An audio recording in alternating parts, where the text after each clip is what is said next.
Right, a neat integral to do here.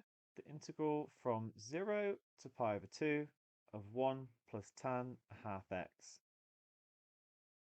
So remember, this is actually going to be a double bracket, so the first thing we're going to do is expand it. We can't just integrate it directly.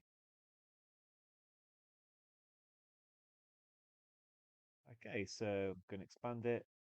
That's going to give 1 plus tan half x plus another tan half x, so 2 in total, plus tan squared half x. Now, to integrate tan half x, we can use the fact that, okay, the integral of tan x is actually the integral of sine x over cos x.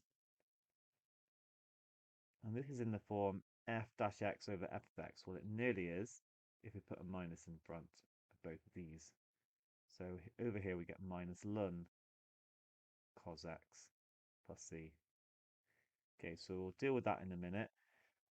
I've got the tan squared x. That's something I also have to deal with. Right, well, there's the identity sine squared plus cos squared is 1. Dividing through by cos squared gives tan squared plus 1 is sec squared. And actually, d by dx of tan x is sec squared x, which means the integral of sec squared x takes us back to tan x. So this is perfect.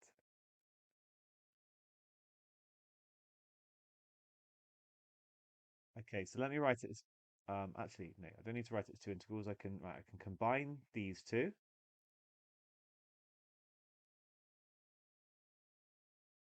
to give me sec squared half x.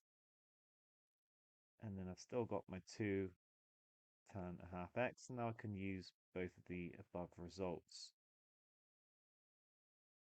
So sec squared is going to integrate to tan.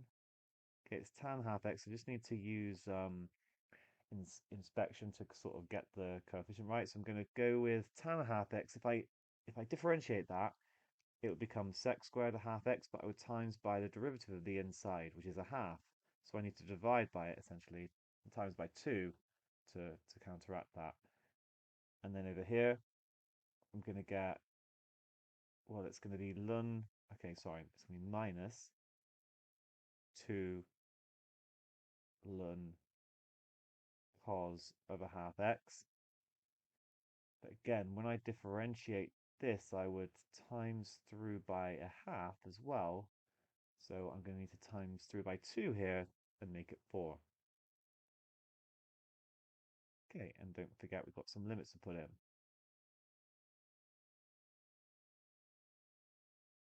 Let's substitute these limits in. So 2 tan a half of pi over 2 is pi over 4, minus 4 ln cos of pi over 4, minus 2 tan 0 minus 4 ln cos of 0. Now tan 0 is actually 0, and cos 0 is 1, but then ln of 1 is 0. So actually this term all disappears. Tan of pi over 4 is 1,